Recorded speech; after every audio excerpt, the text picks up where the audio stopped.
Do not skip this video.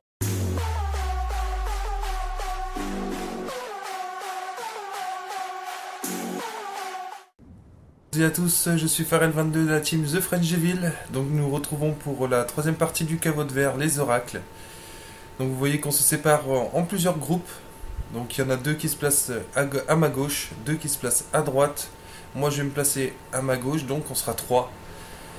En ce qui concerne les armes, du coup, surtout avoir un brise-glace, la vision des confluences. En troisième, pas besoin, un lance-roquette qui traque si vous voulez, ça peut être pratique. Sniper X Delta, lui, son rôle va être de se mettre en bas et de prendre position pour pouvoir shooter l'oracle caché. Donc on a une vue d'ici, de là où je suis, de l'oracle caché, elle dépasse un tout petit peu de l'écran sur la gauche. Vous la verrez peut-être en faisant attention. Mais c'est autant placer une personne là-bas pour qu'il soit chargé que de cet oracle, puisque du coup, à 5, on peut gérer largement toutes les autres. Donc c'est vrai qu'il faut... un brise-glace, c'est limite obligatoire pour cette étape. Munitions illimitées, c'est vraiment génial. Ça permet de simplifier les choses. Parce qu'après, sinon, on peut le shooter avec un LDR 5001 ou une vengeance de Pradis, mais vous serez à court. Vous serez à court de munitions à un moment donné.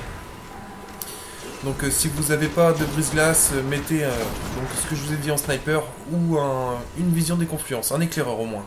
Un éclaireur est assez puissant.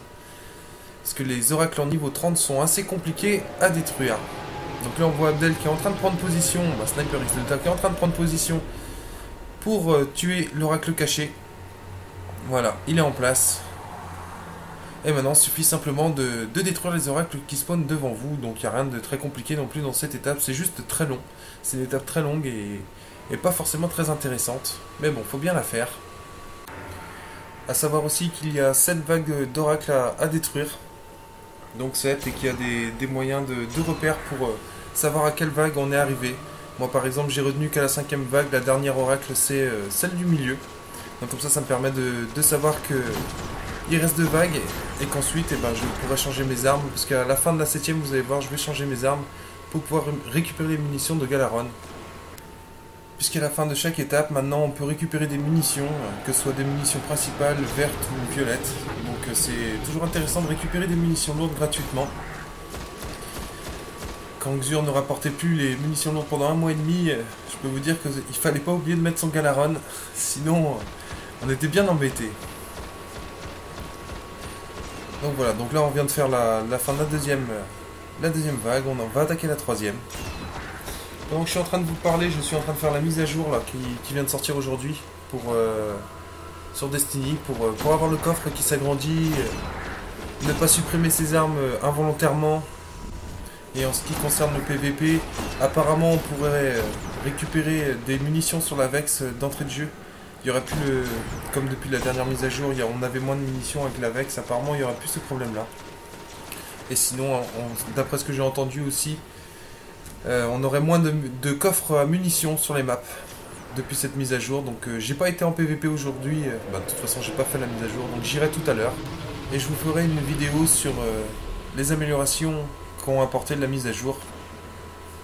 Donc voilà, j'espère que la Vex ça sera corrigé, parce que c'est vrai que c'est une arme qui est sympa à jouer en multi, surtout quand on voit maintenant la puissance des fusils à impulsion qui est un peu abusée. Qu'on ait au moins quelques armes pour se défendre face à des morts rouges. Mais ça peut être pas mal, ça va être intéressant de voir comment vont se débrouiller certains sans coffre à munitions. Ça veut dire fini le jeu au pompe, qui était devenu franchement abusé et limite énervant. Les gens qui jouaient qu'à ça, avec leur saut téléporté au pompe, c'était vraiment énervant. Donc ça peut être pas mal, ça va être que mieux sur le multi. Donc j'ai hâte de tester cette mise à jour en multi et de voir ce que donne le coffre. J'ai eu des échos déjà de personnes qui m'ont dit que c'était franchement bien et qu'on pouvait, franchement le blocage des armes et des armures pour ne pas les supprimer involontairement, c'était quelque chose de sympa. Je me demande pourquoi ils l'ont pas fait plus tôt. Parce que j'en ai connu qui ont supprimé des armes sans faire exprès et qui étaient bien dégoûtés. Dont moi d'ailleurs, j'ai supprimé des bouts d'armure sans faire exprès et j'étais bien dégoûté à l'époque. Mais bon, ce sont des choses qui arrivent, on reloot assez rapidement.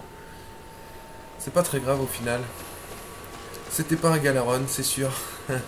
Là, ça aurait été une autre histoire. Voilà, la mise à jour vient de se finir à l'instant, donc je vais aller voir en direct les changements. Donc je me dirige vers la tour pour aller voir ce que ça donne au niveau du coffre. J'ai entendu dire aussi qu'on pourrait porter son casque à la tour maintenant, au lieu de voir le visage de son personnage pour ceux qui l'aiment pas.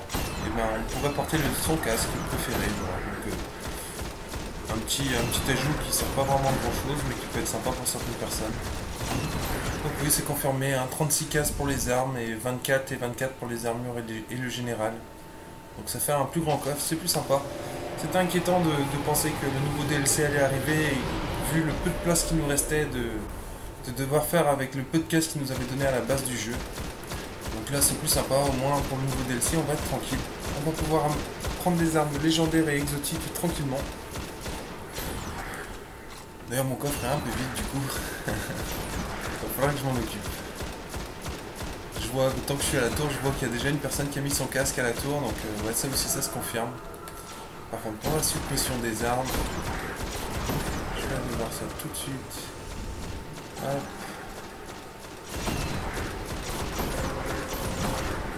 Pas de changement pour moi, je verrai plus tard comment on fait les autres. Voilà, donc une mise à jour finie qui prépare apparemment la sortie du nouveau DLC qui sortira le 19 mai. Donc la maison des loups.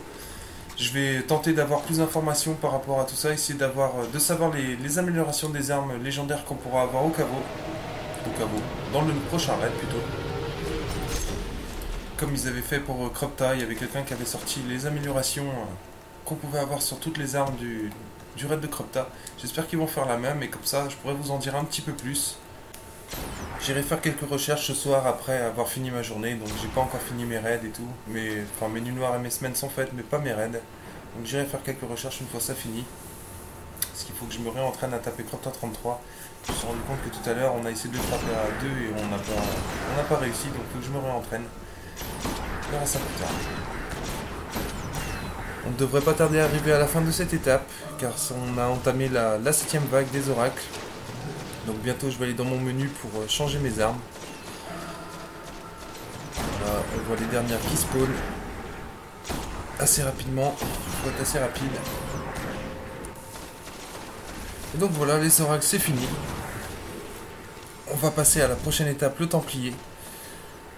Donc je vais vous montrer sur la vidéo de 2 prises de vue différentes comment faire le Templier.